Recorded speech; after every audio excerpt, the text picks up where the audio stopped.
بەناوی خوای گەورە سڵاوتان لەبێت بینەرانی بەڕێز و خۆشەویست. ئەندامێکی پەرلەمانی عێراق باز لەوە دەکات کە ڕێکەوتنێکی نهێنی لە نێوان هەرێم و بەغداد لەسەر مەسەلەی موچەکراوە. ئەمەش مەترسی بۆ سەر موچەی فەرمانبەران و پرسی ڕێکەوتن لەسەر نەوت دروست دەکات. بە میواندارێک لە بەڕێزان دکتۆر محەممەد ڕەوف پسپۆڕی ئابووری لە ستۆدیۆی سەرکی، هەروە لە هەولێرەوە دکتۆر ئەحمەد وەرتی ئەندامی پێشوو پەرلەمانی کوردستان، لە بەغدادیشەوە لە ڕێگەی تەلەفۆن و شارە عەبدوڵڵا ئەندامی لیژنەی دارایی تاوتوی ئەم پرسە دەکەین. سەرەتا راپۆرتێک دەبینین، دواتر لەگەڵ میوانەکانمان درێژە بەم پرسە دەدەین.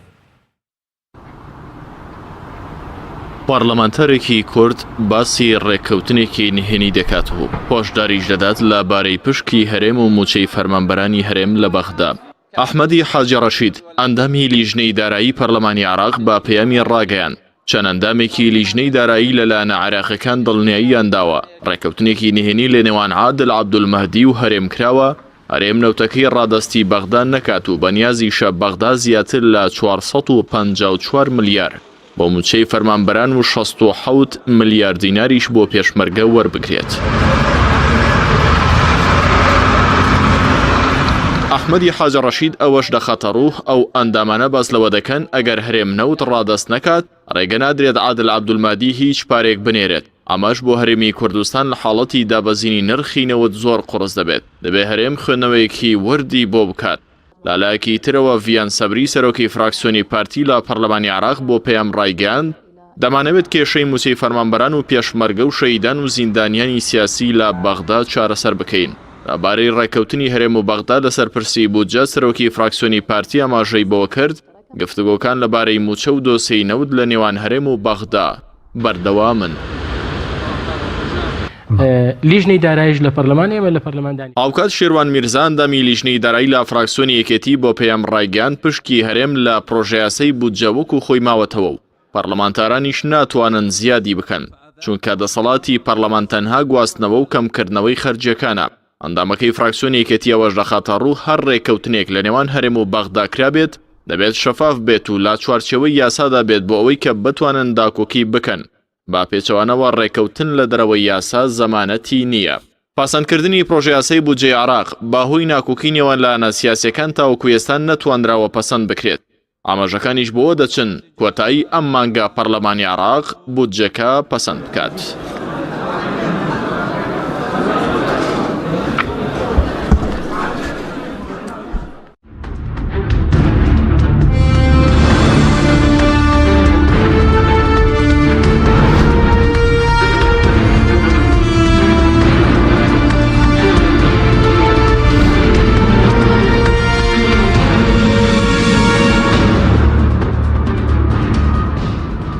جارێکی تر سڵاوتان لەبێت بینێرانی بەڕێز، سوپاس بۆ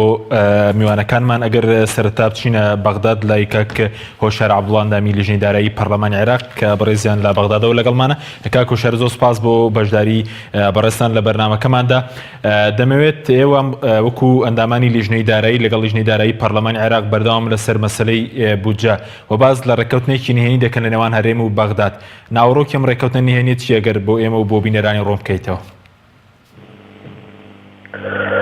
زۆر سپاس بۆ بەڕێزت کاک حەکیم، سپاس بۆ میوانەکانت و لە ڕێگەی تۆش و سڵاو ڕێز بۆ بینەرانتان. لە ڕاستیدا خۆتان ئەزانن مەسەلەی مەلەفی نەوت و سیاسەتی نەوتی هەرێمی کوردستان وەک کێشەیەکی گەورە هەم لە عێراق و هەم لە سەوای هەرێمی کوردستاندا بەهۆی ئەو سیاسەتە نەوتیەوە لە 2014ەوە خەڵکی کوردستان وەکو پێویست موچە وەرناگرێت. ئەو زانیاریانەی کە ئێستا لە بەردەستان پاسەوە دەکرێت کە ئەو اتفاقیەی کە لە ڕابردوودا کراوە بەوەی حکوومەتی هەرێمی کوردستان 370 ملیار دیناری مانگانە وەربگرێ و لە بەرامبەر خۆی نەوتی خۆی بکرۆشێ و مەلەفی پاقە لای خۆی دەبێ ئەوەی لە ڕێگەی سۆمەوە بیفرۆشێ. چاویان لەوەیە کە ئەم اتفاقیە درێژ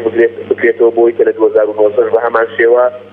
ئەوان نەوتەکە ڕادەستی بەغداد نەکەن و لە ڕێگەی سۆمەوە نەیفرۆشن بەڵکو بەپێی اتفاقێک هەوڵ بدەن کە نسبەتێک کە لە سەروی 400 ملیار دینارەوەیە مانگانە لە بەغدادەوە بڕوا بۆ هەرێم بەو مەرجەی کە هەرێم نەمونەوتی خۆی بفرۆشێ بەبێ ئەوەی هیچ لە ڕێگەی سۆمەوە بفرۆشێ. ئەمە جۆرێک لە نیگەرانی لای ئێمە دروست کردو چونکە ئەمە مجازەتەیەکی گەورەی و مەترسیدارە. یعنی ئەگەر بێت و نرخی نەوت داببەزێەوە بەغدا نەتوانێت ئەمە ئیلتیزامی پێوە بکاوە ئەما گەر لە موازنەیە جێگەی نەکرێتەوە بە شێوەی سیاسایی بێگومان ئەمە ئەبێ بە شێخێکی گەورەکە ڕەنگە لە 2019دا هەرێمی کوردستان نەتوانێت ئەو بڕەموچێشدا کە ئێستا ئەیدا. لەلایەکی دیکەوە پەرلەمانتاران لێرە یعنی لە ئێستاوە دەستیان بەرزکردووە بە دەمەتی پەرلەمانتارانی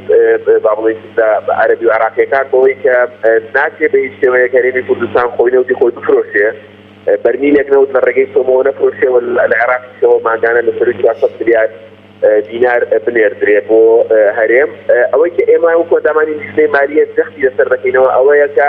ئەگەر هەرێم ئەو 250,000 بەرمیلە لە ڕێگەی سۆمەوە بفرۆشێ خۆی لە زۆر کێشە بە دوور دەگرێت و پێم وایە بەم شێوازە توانێت لانی کەم بە جۆرێ لە جۆرەکان بودجەی فەرمانبەران دابیر بکات بە خۆمان نەزانین کە لەسەروی ئەو 250,000 بەرمیلەوە هەرێمە توانێت لە ڕێگەی ئەو نسبەتەوە قەرزی کۆمپانیەکان باتەوە و خۆشمان نەزانین کە داهاتێکی زۆری ناوخۆ هەیە کە بە شێوەیەکی ناشەفاف دەڕوا بۆ دیسانی یەکێتی و پارتی ناڕاتەوە خەزیێنەی حکوومەتی هەرێمی کوردستان بۆیە ئەمەی کە ئێستا ڕووەدا ئێمەمانەوێ بەڕوون و ڕاستکاوی لە بەرنەمی ڕای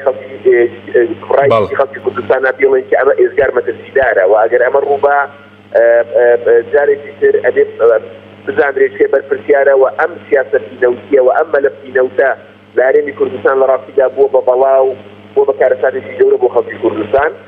پێویستە هەموو لایەک لایەنە سیاسیەکان لە کوردستان پەرلەمانی کوردستان مێدیا لە کوردستاندا هەموویان ئەو پرسیارە بکەن کە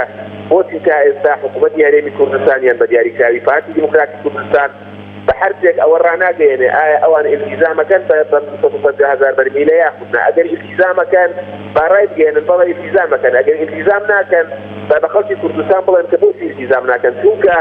بە بژێرەی معلوماتی ئێمە لە لیژنەی دارایی ئەم ئیتیفاقیە سڕێ کە لە کۆتایی 2018 ڕێک دوای ڕفراندۆمەکە ئەم 370 میلیارد دینارە ئیتیفاقی لەسەر مەرج نییە ئەمە بۆ 2019 لایەنە عێراقیەکان پێی ڕازی بن و لە عادل عەبدولمەجید پێی قبوڵ بکەن بۆیە ئەمە مجازەفەیەکی گەورەیە و گرنگترین هەنگاوێک و یاساییترین کارێک بکرێ ئەوەیە کە 150,000 ڕۆژانە لە ڕێگەی سۆمەوە بکرێت و ئەمە ئێستا بوو بە پرسیارێکی گەورە و بووە بە مەسەڵێک کە تا ئێستا حکوومەتی هەرێمی کوردستان یاخود هەرێم بەگشتی خۆی لێ بێدەنگ کردووە. زۆر باشە بەس ئەو ڕێکەوتن هێنیە لە نێوان کێ کراوە واگەر ئایا بۆ نمونە گەر ڕێکەوتن لەگەڵ عادل عەبدولمەهدی بکرێ لە دەرەوەی پرۆژە یاسای لە دەرەوەی یاسای بودجە دەسەڵاتیەوەی نییە کە بڕەپارەیەک بۆ هەرێمی کوردستان بنێرە هیچ زەمانەتێک نییە کە بتوانێن بڕەپارێ لە دەرەوەی پرۆژە یاسای بودجە بنێرێت ئەگەر لە ناوی یاسای بودجە جێی نەکرێتەوە؟ ئەو ڕێکەوتنەوە کوباسم کرد درێژکردنەوەی هەمان ئەو ڕێکەوتنەیە کە لە بەزەختی با بڵێن سوخی نەقدی دەولی لە سەردەمی عەبادی ئاکرا و عەبادی لە دوای ڕفراندۆمەوە ژێرباری ئەوە چون کە پێویستی بەوە هەبوو کە زۆرێ لە مجاملەی سیاسی هەرێم بکە لە ئێستادا تەسەووڕ دەکەم کە لە هەرێمەوە هەندێک وەک با بڵێن بەڵێنی زارەکییان لە عادل عەبدولمەجید وەرگرتی بێ لەو ڕووەوە و من نازانم لە ڕاستیدا ئایا ئەمانە پێشوەخت نەوتەکەیان فرۆشتووە و ناتوانن ڕادستی بەردای بکەن ئایا بە فعلی ئەمانە مەلەفی نەوتی باڵێن قەرزی هەرێم ئەوەندە زۆر بووە کە ناتوانن لەو نسبەتی کە لە سەروی 400,000 بەرمیل ڕۆژانەوەی 250 لێ بکەن بە سۆمەوە یان هەر بەیانەوێت لەسەر سیاسەتی تەفسیری مستەقل بەردەوام بن هەموو ئەوانە پرسیاری گەورەن بەڵام دەمانەوێت بەڕوون و ڕاشکاوی وەکو ئەندامانی لیژنەی دارایی بڵێن کە ئەمە مجازەفەی گەورەیە ئەگەر پێیان وا بێ ئەتوانن لە فرۆشتنی سەربەخۆ بەردەوام بن و مانگانەك لە بەغدادەوە پارەیان بۆ بێ ئەم پارەیە لە هەر کاتێکا زەخت بکرێ ئەبڕدرێت چونکە چوارچێوەی قانونی نییە چونکە بە قانون ڕێک نەکراوە چونکە یعنی سبەی دوو سبەی ڕەنگە عادل عەبدولمەهدی ئەسڵان لە حکوومەت نەمێنێ ڕەنگە حکوومەتەکەی شکست دێنێ ڕەنگە سوزانم حتا ڕەنگە وەزیری مالیە لەوێ نەمێنێ ڕەنگە ئیستیزوا بکرێ ڕەنگە ئیقالە بکرێ یعنی هەموو ئەوانە ناکرێ مجازەفەی جێوە بکرێت کە پێویستە بە خەڵکەوە کە پێویستە بە موچەی فەرمانبەرانی هەرێمەوە بۆیە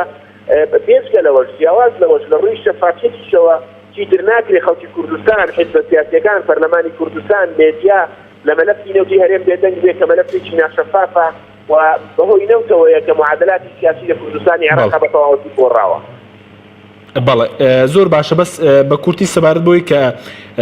ئەگەر ڕێکەوتن نەکرێت لەگەڵ بەغداد خەڵکی کوردستان کێ زیان دەکاوە کێ سودمەندە لە ڕێکنەکەوتن لەگەڵ بەغداد لەسەر مەسەلەی دۆسیەی نەوت لەسەر مەسەلەی ئەگەر هەرێمی کوردستان ڕێک نەکەوێت لەسەر مەلەفی نەوت خەڵکی کوردستان بەگشتی موچەخۆران بەگشتی بە موچەخۆرانی هەموو لایەنە سیاسیەکانیشەوە بە لایەنگرانی هەموو لایەنە سیاسیەکانەوە زەرەر دەکات ئەوەی کە قازانج دەکات لە مەلەفی نەوت کە ئەگەر ڕێک نەکەون لەگەڵ بەغداد تەنها کۆمەڵێک سیاسی بازرگانی چاوچنۆکن کە بەهۆی نەوتەوە دەوڵەمەند بوون و کە بەهۆی نەوتەوە توانیویانە سەیطرە بکەن بەسەر مەلەفی سیاسی و مەلەفی اقتصادی لە هەرێمی کوردستاندا. بەڵێ دوا پرسیارم پێیانتان چییە بۆ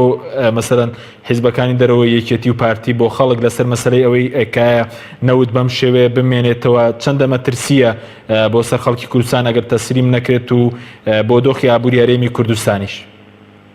دەستەکانت خۆشاک هاشم بۆ پرسیارە لە ڕاستیدا مەفروض بۆ حیزبەکانی دەرەوە یەکێتی و پارتی بە ڕوون و ڕاشکاوی بە دەنجی بەرز بە بەیاننامەی ڕەسمی مەوقفی خۆیان لەسەر مەلەفی نەوتی هەرێم ڕابگەێنن. من لێرەوە داوایان لە یەکەم هەموو ئەو حیزبانەی دەرەوە یەکێتی و پارتی بە بەنامەی واضح بە داواکاری ڕوون داوا بکەن کە هەرێمی کوردستان ئیلتیزام کا بە قانونی موازنەی 2009 بەرمیلی ڕۆژانە لە ڕێگەی سۆمەوە بپرۆژێ و داوا بکەن مەلەفی نەوت حەل بکرێەوە مەلەفی نەوت لە دەستی حیزبێک و دوان و لە دەستی بنەماڵەیەک و دوان و لە دەستی گروپێکی سیاسی بهێنرێتە دەرەوە و بە شێوەیەکی نیشتیمانیانەی شەفاف مامەڵەی لەگەڵ بکرێت. لە ڕاستیدا بێدەنجی ئەم حیزبە سیاسیانەی دەرەوە یەکێتی و پارتی لەسەر مەلەفی نەوت تاوانێکی نیشتیمانی گەورەیە. بەڵێ سوپاس بۆ بەڕێز هۆشیار عەبدوڵڵا ئەندامی لیژنەی دارایی پەرلەمانی عێراق لە بەغدادەوە لەگەڵ ماوەی. سوپاس بۆ بەڕێستان کاک دکتۆر بەخێربن، سوپاس بۆ بەڕێزتان. بەڕێستان پسپۆڕی بواری ئابوورین بۆ دۆخی دارایی هەرێم باشترە لەگەڵ بەغداد ڕێگە بکەوێ یاخود دۆخەکە بەم شێوەیە بمێنێتەوە و خۆیان سەربەخۆ هەرێم خۆی سەربەخۆنەوە بفرۆشێت؟ بەڵێ سەرتا سڵاو لە تۆ، سڵاو لە میوانە بەڕێزەکان، سڵاو لە بینەرانی بەڕێز. سوپاس. خۆی مەلەفی نەوت لە ڕاستیە مەلەفێکی حساسە لەسەر ئاستی عێراق و لەسەر ئاستی جیهانیش. ئەوەی کە هەرێمی کوردستان کردی مەبەستم دەسەڵاتی هەرێمی کوردستان کە ناوی خۆی ناوە حکوومەت و من قەت بە حکوومەتی نازان، ئەمانە لە ڕاستیە یاریان بە ئاگر کرد و ئێمە زۆر زوو یعنی هەستمان بۆ ترسە گەورەیە کرد بۆ نەتیجەکەش دەرکەوت کە ئەوەی کە ڕوویدا لە ڕاستیان نەهامەتیەکی گەورە بوو کە تووشی هەرێمی کوردستان بوو و تاوەکو ئێستا هەرێمی کوردستان خۆی نەگرتوتەوە. ئەوەی ئێستا ئەگوزارێ سەبارەت بەوەی ئەخۆ ڕێکەوتنێکی نهێنی هەیە لە نێوان دەسەڵاتی هەرێمی کوردستان و حکوومەتی فیدرالی عێراقی، لەوە چێ شتێکی وا هەبێت، یعنی چونکە هەموو کەس توانی ئەوە بخوێنێتەوە ئەو بێدەنگی کەوا هەیە لەلایەن دەسەڵاتی هەرێمی کوردستانەوە سەبارەت بە بودجەی فیدرالی عێراقی کەوا ناحەقێکی گەورە کراوە بەرامبەر هەرێمی کوردستان، ئەوەی کەوا پشکەکەی کەم کراوەتەوە بۆ بە 12.67 لە هەمان کاتە فەقەراتە سیادەکان ئێجگار زۆر بوون، کەواتە ئەو بڕە بەشەی کەوا دێتە هەرێمی کوردستان ئەگەر بودجەی عێراقیش جێبەجێ بکرێت ئێمە تەمان وەکو جاران حەقی خۆمان وەرناگرین و ناحەقیمان بەرامبەر کراوە. بەڵام هەر چۆنێک بێت ئەو بودجەیەکەوە هەیە مادام بۆعدێکی یاسایی هەیە و ئەگەر بێت و هەرێمی کوردستان ئەو بڕگەیکەوە لە سەرەتی کە زۆر گران نییە سەبارەت بە ئەوەی کەوا 250,000 بەرمیل ڕۆژانە تەسلیمی سۆمە بکە، یعنی ئەگەر ئەوە تەسلیمی بەغا بکە، بەغا بە پێی یاسا مولزمە کەوا ئەو بڕەبەشەی کەوا تایبەتە بە هەرێمی کوردستان بینێرێت، یعنی مەجالی تیانە بێ ئیلتیزام بکە. بەڵام ئەوەی وای کردووە حکوومەتی عێراق ئیلتیزامی نەبێ بەرامبەر هەرێمی کوردستان کە بەشێکە لە عێراق ئەوەیەکەوە هەرێمی کوردستان ئەوەی لەسەرەتی جێبەجێی ناکە کە بریتە لە تەسلیمکردنی 250,000 بەرمیل بە عێراق. باشە بەس هۆکارەکەی چی کاک دکتۆر هۆکارێوەی کە هەرێم نەتژێرباری تەسلیمکردنەکە هۆکارەکە بەرژەوەندی خەڵکە یاخود شتیری بەرژەوەندی مەسەلەن کۆمەڵێک بەرپرسە کە ناستنە مادام ئەگەر بەرژەوەندی ئابووری هەرێمی کوردستان لەوە دابێت بە هیچ شێوەیەک لە بەرژەوەندی خەڵکانیە بگرە لە بەرژەوەندی خەڵکە ئەوەیەکەوە بە چ بەڵگەیەک لە بەرژەوەندی خەڵک دانیە ئەگەر نەوت تەسلیمی بەغداد نەکرێ بەردەوام بێت لە بەرژەوەندی خەڵکە ئەگەر جێبەجێ بکرێت بودجەکە مەبەستمەوەیە 250,000 بەرمیلەکە تەسلیمی بەغا بکرێت بۆ چونکە ئەوەی کە بۆمان دێت زۆر زۆرترە لەوەی کەوا ئەچێتە خەسێنی کشتیوە. طبعا هەموو کەسە زانێ ئێستا زیاد لە 400,000 بەرمیل ڕۆژانە نەوت هەناردەکرێت لەلایەن عێراقەوە، بەڵام ئەوەی کە ئەچێتە خەزێنی گشتی هەرێمی کوردستانەوە ینی حکوومەتی هەرێمی کوردستان بەو بڕەزۆریشی کەوا هەناردەکرێ کەمترە لەوەی کەوا ئەگەر بێت و ئێمە 250,000 بەرمیل بەس بە تەنها تەسلیمی بەغا بکەین، یعنی بەغا نەیوتەوە، یعنی شتێکی مەتاتی هەیە ئەڵێ دوای ئەوەی کەوا 250,000 بەرمیلەکە تەسلیمی عێراق کرێت ئەوەی کەوا زیاد بوو لەو 250,000 بەرمیلە تسلیمی عێراق کرێت بەڵام طبعا جۆرە مەتاڵەتێکی تایە یعنی والحاصل 250,000 بەرمیل ئەگەر تەسلیم بکرێ حکوومەتی عێراقی وەکوڵێ چاوپۆشیەکە لەو زیادەیەکەوە هەرێمی کوردستانی فرۆشێ بە دەرەوە کەواتە بێ بە قازانج بۆ خەڵکی بەڵام حکوومەتی هەرێمی کوردستان یاخۆەوەی کە پێوترە حکوومەتی هەرێمی کوردستان جێبەجێی ناکە و ئەو بێدەنگیشی کەوا هەیەی بەرامبەر بە بودجە کە ئەو ناحەقی کراوە بەرامبەر بودجەوە کە گێڕایەوە بۆ وەزارەتی دارایی وەزیریکەی کە کوردە هیچ باس نەکرا و هیچ باسێ لەسەر بودجە ناکرێت ئەمە ئەوە گەیەنێکەوە حکوومەتی هەرێمی کوردستان ئەوێت وەکۆڵێ بیانوویکی بەدەستەوە بێ سیرکەنها بودجە ناحەقی کراوە بەرامبەر بە هەرێمی کوردستان لەبەرەوە ئێمەش ئیلتیزام ناکەین بەو فەقەرێکەوە هەیە لە بودجە ئەمە بەڵام خۆی حەقەتەکە ئەوەیە خوان نانێ جێبەجێ بکەن طبعا لە بەرژەوەندی دەسەڵاتە ئەگەر جێبەجێی ناکە بە پێی طبعا ئەو هینەی کە خۆیان هەیەە و بۆ چوونانی کەوا خۆیان هەیەە سپاس دەکەم لای بەرز ئەگەر بچین لای کاک دکتۆر ئەحمەد کاک دکتۆر زۆر سپاس بۆ بەشداری بەڕێزیشتان ئێمە لە سەردەمی لە سەروبەندی پەسەندکردنی بودجێ عێراقیان بەڵام تاکو ئێستا لە حکوومەتی هەرێمی کوردستانە مەسەلەن کابینی نوێ پێک نهاتووە پەرلەمان کوردستان وەکو پێویست کارەکانی جێبەجێ ناکە دەستی سەرۆکایەتی هەڵ نەبژێت درراوە پێ دوایە دەبێت چۆن مامەڵە لەگەڵ عێراق بکرێ بە تایبەتی لەسەر مەسەلەی بودجە بەڵێ بەنای خی بەخشندە مێرەبان زۆر سپاس بۆ جەنابتان سڵاو ڕێزمان بۆ میوانەکان و بۆ بینەرانی بەڕێستان هەیە لە ڕاستیدا وەکو میوانەکان باسییان کرد چوارچەوەی یاسایی بۆ دۆسیەی نەوت زۆر گرنگە یعنی لە نێوان هەرێمی کوردستان و لە نێوان بەغدا یاسای بودجەی عێراق دیارە یاسایەکە بۆ گشت عێراق بە هەموو پارێزگاکان و بە هەرێمی کوردستانی شەوەیە و پشکی هەرێمی کوردستانیش لە بودجەیە دانراوە و لە ضمنیا موسەی فەرمانبەران و موسەی پێشمەرگەش دیارە باس کراوە و لە بەرامبەرە ناردنی ئەو بڕەنەوتەیە کە 250,000 بەرمیلە مانگانە کە لە ڕێگەی سۆمەوە هەرێمی کوردستان هەناردەی بکە یعنی هەرێمی کوردستان گەربیەوێت سەقامگیریەک لەو ڕۆوە ڕوو بدات ئەوەی کە پەیوەستە بە مەسەلەی نەوت و دۆسیەی نەوتەوە ئەبێ ئەو چوارچەوە یاساییە یاە پابندێ پێوە بەڕاستی وەکو میوانەکانیش باسییان کرد لە قازانجی هەرێمی کوردستان و خەڵکەکەی تەواوە بێ واتە ئەو هەرایی کە لەسەر نەوتە هەیە لەسەر مەسەلەی نەوتەیە تا حەدێکی زۆر وەکو بڵێ کپ ئەبێتەوە و چاوپۆشیش ئەکرێ لەو زیادەی کە هەرێمی کوردستان ئەیفرۆشی زیاد لە ئەو 250 کە لە ڕێگەی حکوومەتی عێراقەوە لە ڕێگەی کۆمپانیای سۆمەوە هەناردەیەکە واتە ئەتوانین بڵێن لانی کەم ئەو ساڵە ساڵی 2019 بە شێوەیەشی یاسایی بودجەی هەرێمی کوردستان ئەگەرچی بەو شێوە نەبووە کە پێشتر باسکرا کە لە سەدا 14 لە سەدا 12.67 بۆ هەرێمی کوردستان ئەنێردرێەوە دەتواندرێ لەگەڵ داهاتەکانی ناوخۆ بودجەی هەرێمی کوردستان دابین بکرەوە بە تایبەتیش موسەی فەرمانبەرانی هەرێمی کوردستان موشەخۆران دابین بکرێت بەڵێ بەس کاک دکتۆر ینی چەندەوە تەسیری هەیە یاخود تەنە ئێستا یەک دوو حیزب بڕیار لە ئەوە دەنایەنە و تەسلیم بکرێت ئێمە خۆت دەزانی کابینی ئێستا کاربەرەکەرە کابینی نوێ پێک نهاتووە پەرلەمان کە بەڕێز ئەندامی پێشتر ئەندامی پەرلەمان بووی بە حساب مەرجعی باڵای خەڵکی کوردستان لە پسە چارن و سازەکان بەڵام ئێستا لە مەسەلەی بودجە هیچ ڕۆڵێکی نیە ئەمانە کاریگەریان هەیە لەسەر ئەوەی کە ئایا لەگەڵ عێراق چۆن لەسەر بودجە دەگەینە ڕێکەوتن بەڵێ بێگومان ینی لە ڕابردوشدا ئەو ڕێکۆتنانەی کە لە نێوان هەرێمی کوردستان و لە نێوان بەغدایە کراون ینی چوارچێوەیەکی یاسایی بەخۆ نەبینیوە بەڕاستی ینی تەنها ئەو ڕێکەوتنەی کە کاتی خۆی هەرێمی کوردستان لەگەڵ حکوومەتی ئەیاد علاوی کردوێتی کە پشکی لە سەدا حەفدەیە بۆ هەرێمی کوردستان بنێردرێ ئەتوانین بڵێن ئەوە جۆرێک لە چوارچێوەی یاسایی بۆ خۆ بینیوە بەڵام دوای ئەو ڕێکەوتنانەی تر کراوە نێستا بۆ نمونە و ڕێکەوتنەی باسە کرێکە لە نێوان هەرێم و لە نێوان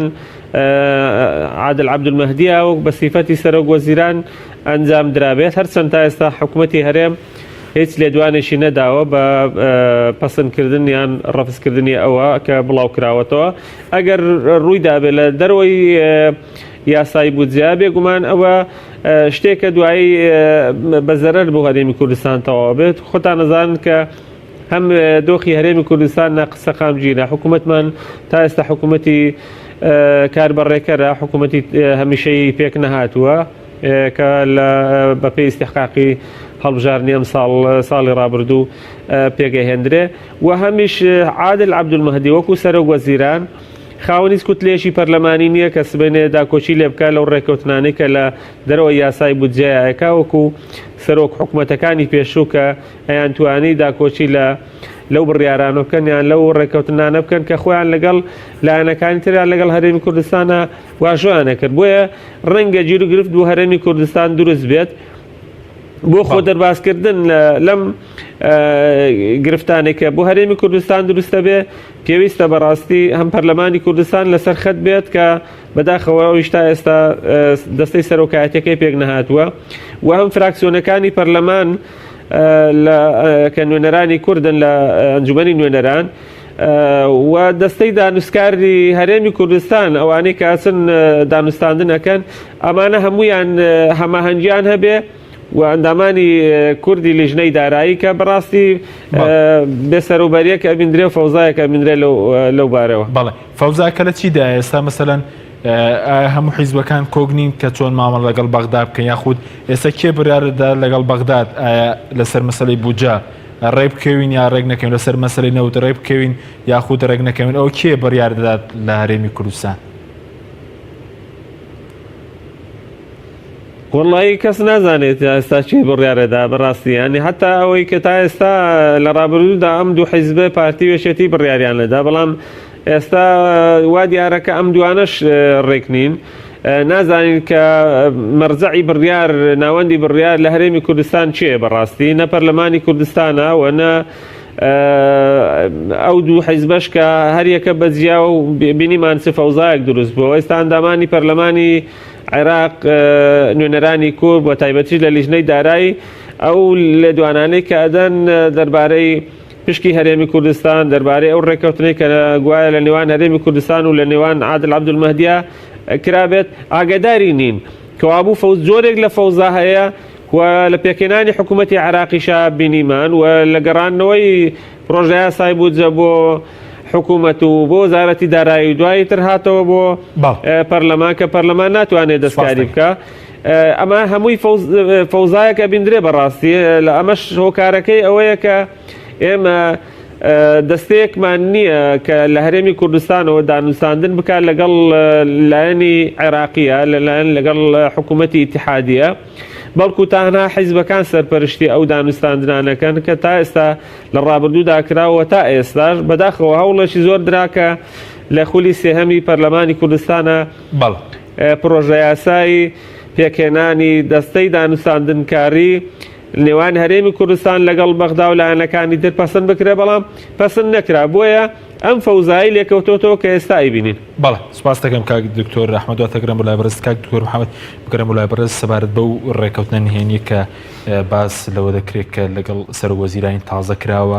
ئەو زیاتر لە 454 میلیارد دینار بنێرێ بۆ موچەی فەرمانبەرانەوە و پێشمەرگە باس لە 67 میلیارد دەکرێت بەڵام ناو یاسای بودجە جێی نەکراوەتەوە. هیچ زەمانەتێک مەسەلەن بتوانرێت بینێرێت لە 2019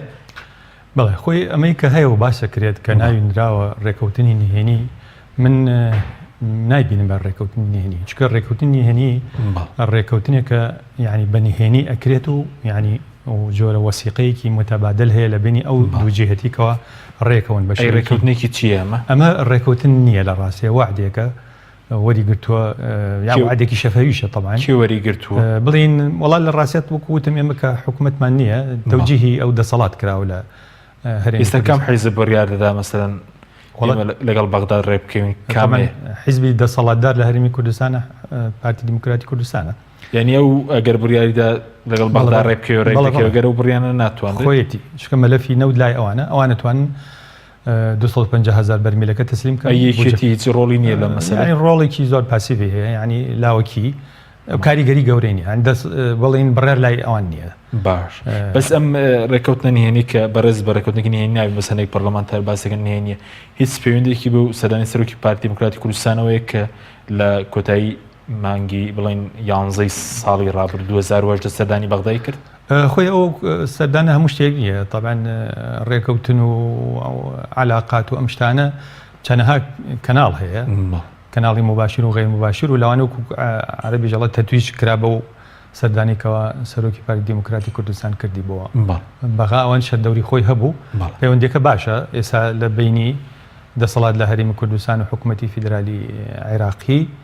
و لەوانەیە وعدێکی وەرگیرا بێ ئەکیدیش وەرگیراوە ئەو بێدەنگیی دەسەڵات لە هەرێمی کوردستانەوە ئەوە گەیانێکەوە ئەو وعدان وەرگرتووە بەڵام باشە بەس بێدەنگی کە بۆچی مەسەلەن بۆ خەڵکی وسان ئاشکرا ناکرێتەوە و حکوومەت هێرێم بە فەرمیەنەوە ڕووناکاتەوە ئایا پابەند دەبێت یاخود پابەند نابێت کە پابەند دەبێت بۆچی پابەنێت کە پابەنەوە کارەکانی ڕووکاتەوە مەسەلەن قازانجی خەڵکی کوردستان لە کامی دەیە داوە طبعاً عادەتی دەسەڵاتە لە هەرێمی کوردستانە کەوا هەموو شتەکان خۆیکە و لای مهم نییە لە ڕاستە لای گرنگ نییە یعنی خەڵکی لای مهم نییە بڵین مؤسسات لە هەرێمی کوردستانە ئەگەر چێمە مؤسساتی حەقیقیمان نییە ئەگەر مؤسساتی حەقیقی و ڕاستەقینەمان هەبووە کارامان هەبووە ئەوانش بەو شێوە نانوێرا ئەو جۆرە سلوکە بکەن وەکوڵە بۆیان لواوە باش بەو شێوەیە ئیش بکەن و تا ئێساش بەردەوام لەس باشە بەس ئەو کە بەرەز و توعادێک وەرگیراوە بۆنم لە دەرەوەی بودجە ساڵی ڕابرد و عەبادی 370 ملیاری نردووە ئەمە ئەگەر مەسەلەن پەرلەمانتارەکان قسەی لەسەر بکەن و ناڕازی بن عادل عەبدولمەهدی دەتوانێت ئەم ڕەپارەیە بەبێ ڕێکەوتن لەگەڵ هەرێم لەسەر مەسەلەی نەوت بینێرێت زەمانەت هەیە نەخێر حتا لەو فەرزنا ئەگەر ڕێکەوتنیش هەبێت پەرلەمان هێزی یاسایی هەیە ئەتوانێت ئەو ڕێکەوتنە لەگۆ کاتەوە ئەگەر وعدیش بێ ئەتوانێت وعدەکە جێبەجێ نەکرێت بەڵام طبعاً خۆی سەرۆکوەزیران دەسەڵاتێکی خۆی هەیە دەسەڵاتی لە دەرەوەی یاسای بودجە بۆ ناوچەکان بنێرە وەکو دەسەڵات نەخێرەوە دەسەڵاتێنی ئەو دەسەڵاتێنی ئللا لە چوارچەوەی بودجە ئەبێت پارە چکە خۆمان نەزانین بودجە چییە بودجە بریتیە لە ئەو تەفویزە داراییەکەوە پەرلەمان ئەیبەخشێ بە حکوومەت نەک بە تەنها سەرۆکوەزیرانیش یعنی بەڵام طبعاً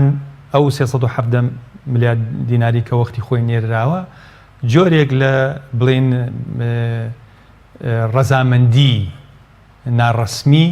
وەرگیراوە کە کەس قسە نەکا بێدەنگی بنوێنن مەبەسم پەرلەمانە طبعاً پەرلەمان ئەگەر بێتە سەرخەت و ناڕازایی دەربڕێ ئەو پارەیەکەوە عادل عەبدولمەهدی بەتەمایە بینێرێ بۆ هەرێمی کوردستان ئەتوانێت ئەگەر بیشینێرێ بڵێ مانگێ دوو مانگ ئەتوانێت بیبڕێ یان ئەتوانێت نێڵە جێبەجێ بکە کەواتە زەمانەتێک نییە لەوەی کەوا جێبەجێ بێت بەڵام لەوانەشە طبعاً وەکو چۆن زمانی عادل عەبدولمەهدی بڵێن عەبادی کە ئەو 370 ملیار دینارە مانگانە ئەنێرە هەموو کەس بێدەنگ بێ لێت و بڕوات احتیمال ئەوەش هەیە وەکو چۆن وەکو طبعاً عورفیش تەسیری خۆی هەیە یعنی کە شتێ بوو بە عورف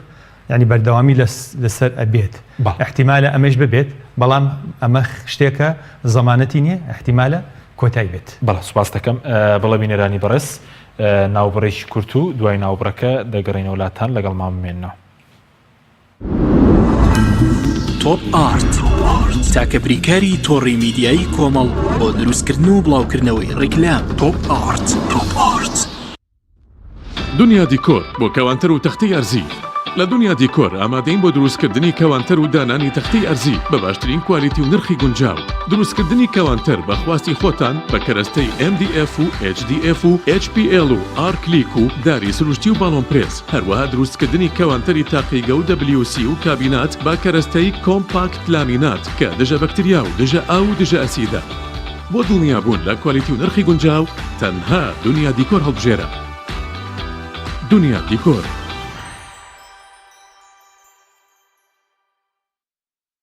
فانسینێت خێراترین هێڵی ئینتەرنێت بە داوڵۆندی بێسنوور ئێستا لە خزمەت کڕیارandایە فانسینێت جۆرەها کارتی پڕکردنەوەی بۆ ئامادەکردوون کە سەرجەمیان داونلۆندیان بێ سنوورە بۆ ماڵ و شوێنە گشتیەکان. کارتی 9000 دیناری بۆ ماوەی 1 هەفتە، کارتی 7000 دیناری بۆ ماوەی 15 ڕۆژ، کارتی 30000 دیناری بۆ ماوەی مانگێک، کارتی 40000 دیناری بۆ ماوەی مانگێک و بە خێرایی زیاتر کە تایبەتە بە یاری ئۆنلاین. هێڵی فانسینێت لە ڕێگەی ئامێرێکی تایبەت کە لە سەربان دادەنرێت وەردەگیرێت و لە ڕێگەی گێنەرێک بۆ ئامێری بڵاوکردنەوە لە ناو ماڵەکەت یان شوێنی کارەکەت کاری پێدەکرێت. ژمارەی تەلەفۆن 070 224 75 74 یان 050 194 36 37. فانسینێت.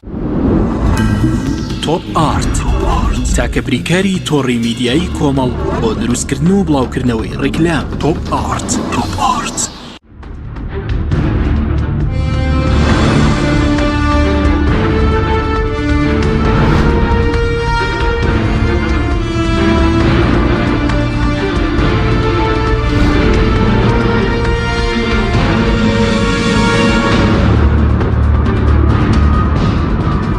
جارێکتر سڵاوتان لەبێت بینەرانی بەڕێز. کاک دکتۆر ئەحمەد گەبگەرم و لای بەڕێز سەبارەت بەوەی کە ئێستا لەلایەن هاوڵاتیانەوە مەسەلەن نیگەرانیە لەسەر چارەنووسی دۆخی ئابووری لە 2019 پەرلەمانتاران نیگەرانن، بەڵام تاکو ئێستا چی وەکو وەزیری دارایی عێراقیش کە کوردەی ڕوونکردنەوەیکی نەداوە لەسەر مەسەلەی زیادنەکردنی پشکێرێم لەسەرەوەی هەرێم و بەغدا ڕێکدەون و حکوومەت هەرێمی کوردستانیش بێدەنگی هەڵبژاردووە. پێ دوایە دەبێت فشارێک بکرێت بەوەی کە ئەم کێشەی یەکلا بکرێتەوە.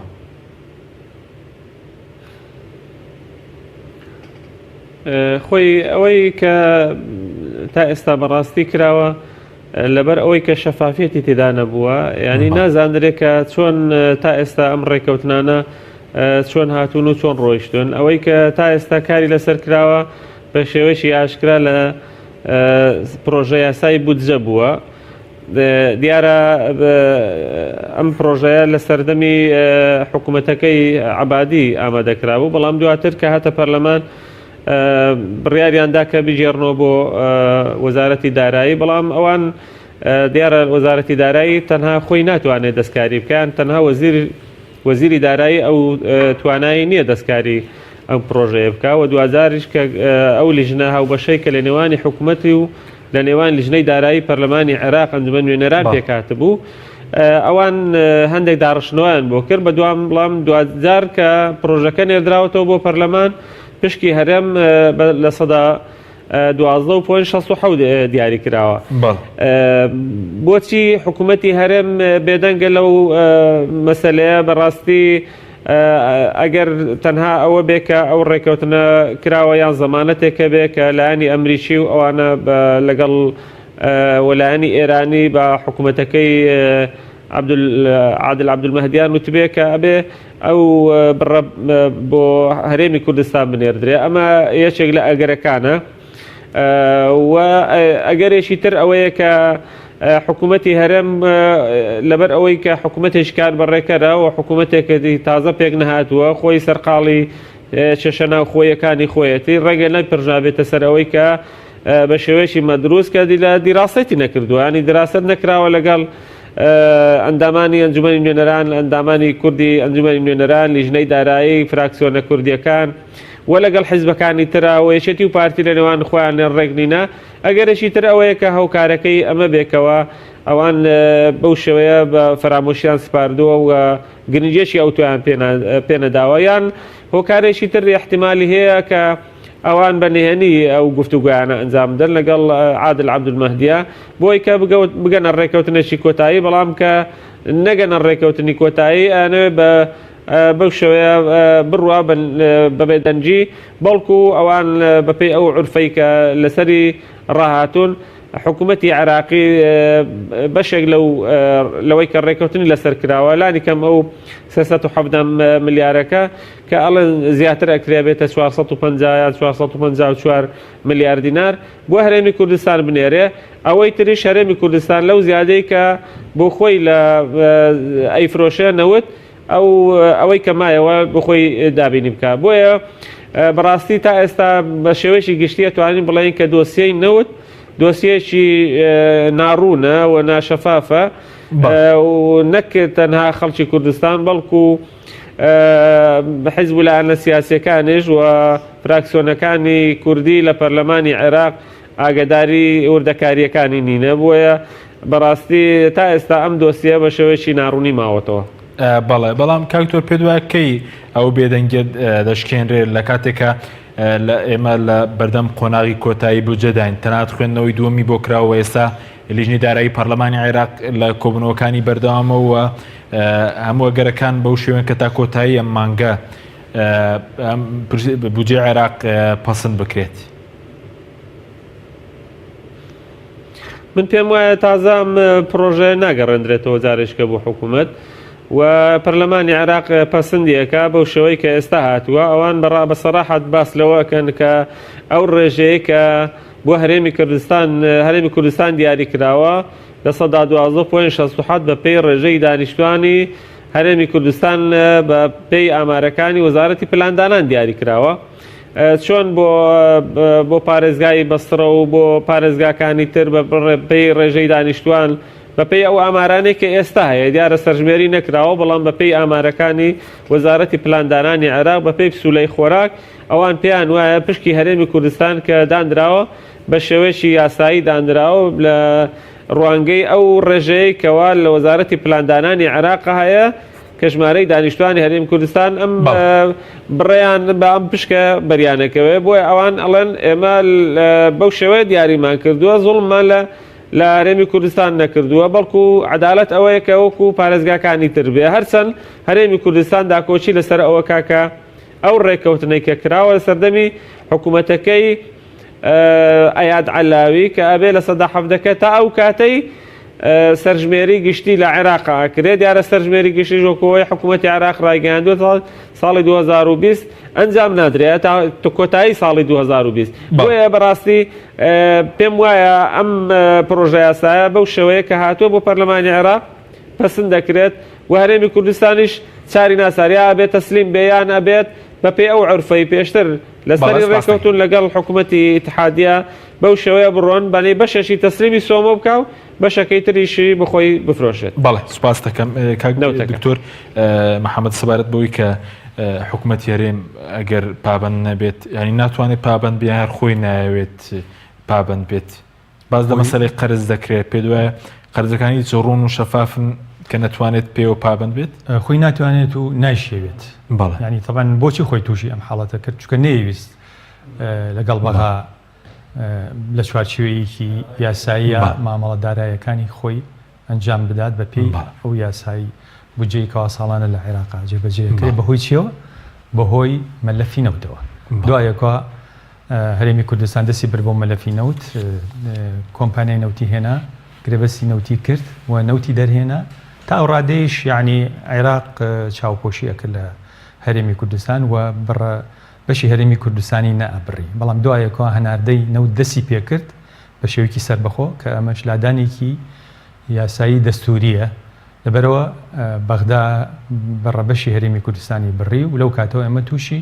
ئەم حاڵەتە بووینکەوە تاوەکو ئێستا بەردەوامە بەس قسە لەسەرەوە دەکرێت ئێمە بۆچی ئەوەندە قەرزدار بوون هەندێک باز دەکەن کە ئێمە نەوتشمان کڕی بە ڕەنگارەوەندە قەرزدار بن و کاری هەم قەرزداری چییە کە تووشی هەرێمی کوردستان بوو کە ئێستا یەکێک لە هۆکارەکان مەسەلەوانەی کە نەوت تەسلیم ناکەن پاسا بۆ قەرزەکان دێنەوە و قەرزانێک کە کەوتۆتە سەریان خۆی هەندێک هۆکار هەیە یەکێ لە هۆکارانە ئەو شەوەیە کە هەرێمی کوردستان وڵاتێکی سەربەخۆ نیە ئەو نەوتیکەوە ئەو گرێبەستانی کە کردوێتی تەمان چەور بووە لە بەردەم کۆمپانیەکانە ئەو ڕێژەیەکەوە کۆمپانیەکان بردویانی ئەجگار زۆر بووە بە بەشێکی کەمەمێنێتەوە بۆ هەرێمی کوردستان و ئەو نەوتێکەوە هەناردەیەکە لە ڕێگەی تورکیاوە یعنی بڵین ڕسمێکی زیاتری داوە بە حکوومەتی تورکیا ئەو نەوتێکەوە فرۆشتێتی لە خەزانەکانە هێشتوێتیەوە ینی ڕسمی زۆری داوە ئەو نەوتێکە لە ڕێگەی کشتەکانەوە نێودێتی لە ڕێگەی بڵین دەڵاڵ و سەماسیرەوە بۆ کەوانە هەموو بەشی خۆیان بردەوە کەواتە ئەوی ماوەتەوە بۆ هەرێمی کوردستان کەم بووە و ئەو بەشیشی کە هاتوۆ تا هەرێمی کوردستان لەویش لێی براوە کەواتە ئەمە لایەنە گەندەڵیەکە و لایەنە بڵین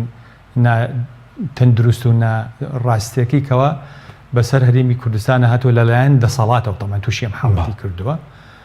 ئێساش کە طبعا چون دەستیان خستە ناو مۆزوعەکە و دەستیان تێچوو ناتوانی بگەڕێنەوە کۆمپانیا بڵین استحقاقاتی خۆیەوێ هاتن دەستیان کرد بەچی بەوەی کەوا قەرز بکەن لە جیهاتی دەرەکی بڵێن لە تورکیا وەکو چۆن حتا ڕێز و زەرای تورکیاوتی 2 میلیارد دۆلارمان داوە بە هەرێمی کوردستان بۆ ئەوی موچەی فەرمانبەرەکانی پێبن کۆمپانیەکان قەرزیان بەخشیەوە بە هەرێمی کوردستان بڵین هەرێمی کوردستان پارەی وەرگرتووە پێشەوەی نەوتەکە حتا لەژێر عەرز دەربێت ئەمانە وای کردووە تەمان هەرێمی کوردستان ئەوە تووشی قەرزێکی گەورە بۆ بەرامبەر فەرمانبەرەکان ینی خۆی توش کردووە ئەمە لایەنێکی تر لایەنی تریش هەرێمی حکم دەسەڵات لە هەرێمی کوردستان ئەوێت سەرچاوی ئابووری بەدەستەوە بێت یعنی هاتەوە دەستی طبعا ئەمە سەرچاوی ئابووری سەرچاوی هێزە ئەو خەڵکانی بڵین یان ئەو دەسەڵاتانی کەوا مەڵەن سەرچاوەکانی هێزیان لە بەردەسای ئەتوان زیاتر پێگەی دەسەڵاتی خوان پتەوترکەن کە بڵین لایەنی مخابراتیە لایەنی سەربازیە لایەنی ئاسایشە لایەنی ئابووری لە هەمویان گرنگترە کە هەموو لایەنەکانی تر لێەوە ئەتوان بەڵامەوە لە هەرێمی کوردستان بۆ بەرژەوەندی وڵات بەکار یاخود بۆ حزب کە مەسەلەن مخابراتی پێ بقوت بکات لایەنی ئەمن و ئاسایشی پێ بقوت بکات یەکێشەکە لێرە ئەگەر ئەو دەسەڵاتە لە چوارچێوەی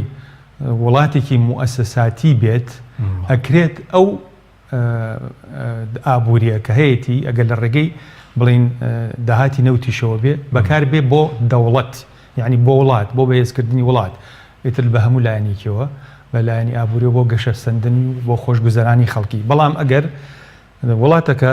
وەکو هەرێمی کوردستان ناموئەسساتی بوو و موئەسساتیا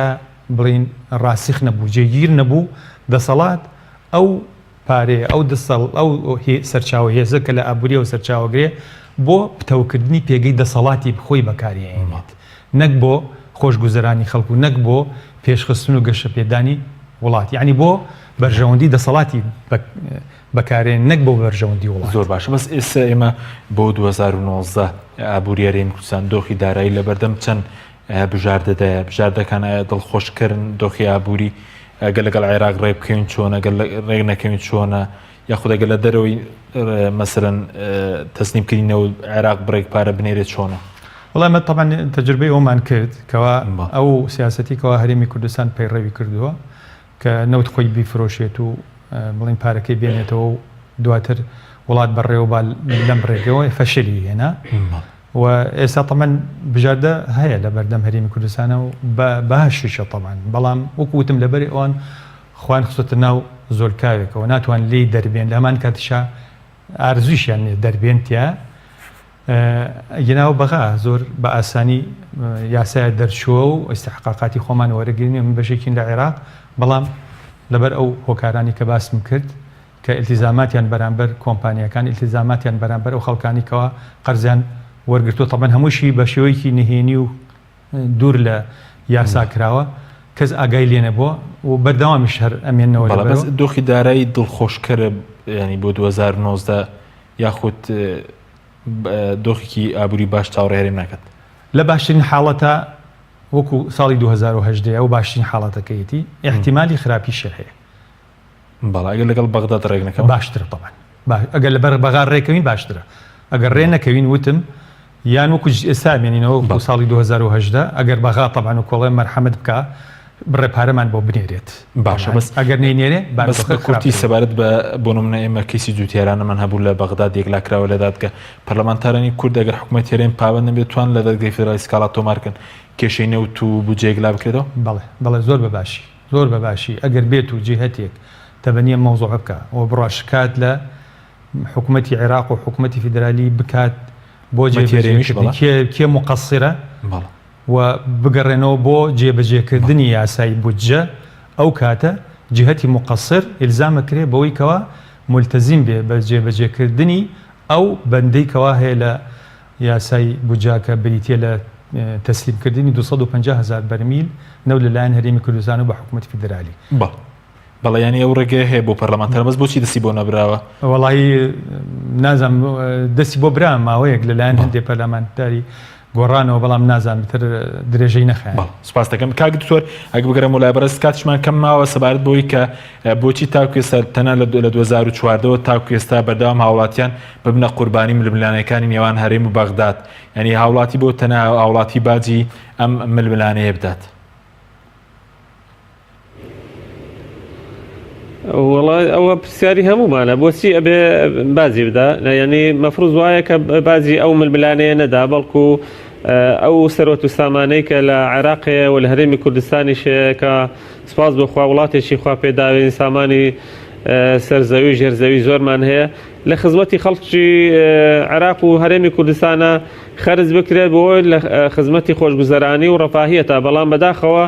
ئەو حکومڕانەیە کە لە عێراق و لە هەرێمی کوردستانیش بەداخەوە لە دوای 2023ەوە نەیتوانی ئەو خۆشگوزەرانیە بەپێی ئەو سامان و سەرۆت و سامانەی کە لە دەستیاندا بوو بۆ خەڵکی دابین بکەن یعنی خەڵک چی دەوێت خەڵک ئەوەیە کە ژیانی دابین بێ موچەی لە مانگانە پێ بدرێ و پرۆژەکان بخرێنەوە گەڕ ئەوەی کە ئێستا گرنگە بەڕاستی هەرێمی کوردستان بیکات ئەوەیە کە ینی ئەو لەم خولەیە لەم 4 ساڵەی داهاتووە بتوانێت زۆرێک لە سەقامگیری لە بواری ئاسایش و لە بواری بودجە و نەوتە بێنێتە ئاراوە ڕێکەوتنێکە بێ لەگەڵ حکوومەتی عێراقا مادام ئێمە نەمانتوانی لەو بواری فرۆشتنی نەوت بە شێوەیەکی سەربەخۆ سەرکەوتو بین بتوانین زۆرێک لە سەقامگیری هەبێەوە موچەی فەرمانبەران و موچەخۆرانی هەرێمی کوردستان دابین بکرێ ئیتر خەڵک چی دیکرد نەبیتە ململانەی ئەو قوربانی ئەو ململانەیە کە لە نێوان هەرێمی کوردستان و لە نێوان بەغدا هەیەیان لەخوا ببێتە قوربانی پرۆسەی بەناو سربەخۆیی ئابووری کە بەڕاستی نەمانتوانی ئەو سربەخۆیە دابین بکەین و مادام ئەومان نەتوانی بتوانین لانی کەم ئەوە ئەزمون کەینەوە بگەڕێنەوە بۆ بەغدا لە چوارچەوەی یاسای بودجە ئەم 4 ساڵە بتوانی پشکی هەرێمی کوردستان دابین بکەین و موچەی فەرمانبەران لانی کەم پێ بدرێت چونکەم پێم وایە ئێستا کە نرخی نەوتیش بەرز بووەتەوە هەرێمی کوردستان و عێراقیش دەتوانێت بە شێوەیەکی باش هەم پرۆژەکان بخەنەوە گەڕ و هەم موچەی فەرمانبەران و موچەخۆرانیش دابین بکەن ئەگەر دوورکەوینەوە لە گەندەڵی و بە هەدەردانی سەرۆت و سامانی خەڵک. بەڵێ زۆر بە کورتی بەڕێژ تاورای لەگەڵەوەی کە لە بەغداش ڕێگە هەیە بۆی هەردوو حکومەت پابند بکرێن لە ڕێگەی دادگای فیدراڵی هەم دادگایەکی تر حکومەت هەرێم و بەغدا دووکیان پابند بکرێن بە پابند بە یاسای بودجە؟ بێگومان ئەوە هەیە بەڵام خۆتان نەزانن بەڕاستی ینی محکمەی اتحادیش محکمەی فیدراڵیش بەڕاستی ئەتوانین بڵێن تابعێکی سیاسی بخۆ گرتووە لەوە چێت نە هەرێم و نە حکوومەتی فیدراڵیش نیانەوێ پەنا بەنە بەر دادگای فیدراڵی بۆی کە بوارێک بمێنێتەوە بۆ ینی ئەو گەمە سیاسیەکە لە نێوان خۆیان ئایکەن نایەنەوێ پەنا بەنە بەر دادگای فیدراڵی لەبەرەوە یانەوێت لە دەرەوەی محکەمە بە شێوەی ئیتیفاقات و بە شێوەی ڕێکەوتن لە نێوان خۆیانە ئەو کێشانە چارەسەرکەن خۆ ئەگەر بتوانرێت چارەسەر بکرێت لە قازانجی خەڵک تەواو بێ کارێکی باشە بە تایبەتی ئەگەر سەقامگیری لێ بکەوێتەوە ئێستا کە نزیکبوونەوەیەکەیە لە نێوانی هەرێمی کوردستان و لە نێوانی حکوومەتی اتحادیە ینی زمینە زۆر خۆشە بە تایبەتیش کە ئاڵێن عادل عەبدولمەهدی ینی دۆستایەتیەکی زیاتری لەگەڵ هەرێمی کوردستان و لەگەڵ سەرکردایەتی سیاسی هەیە هەرێم هەیە ئەتوانن ئەمە بقۆزنەوە بۆی کە ئەم 4 ساڵەی دادێ بە شێوەیەک بێت لە قازانجی خەڵکی هەرێمی کوردستان تەواو بێت. زۆر سپاس بۆ بەڕێز دکتۆر ئەحمەد وەرتێناوی پێشووی پەرلەمانی کوردستان کە لە هەولێرەوە لەگەڵ مابووی هەروە دکتۆر محەممەد ڕەوف مامۆستای زانکۆ پسپۆری ئابووری کە لە سۆی سەرەکی لەگەڵ مابووی سپاس بۆ بینەرانی بەڕێز سپاس بۆ ئەو کارانم تا بەرنامێکی دیکە خواتان لەگەڵ.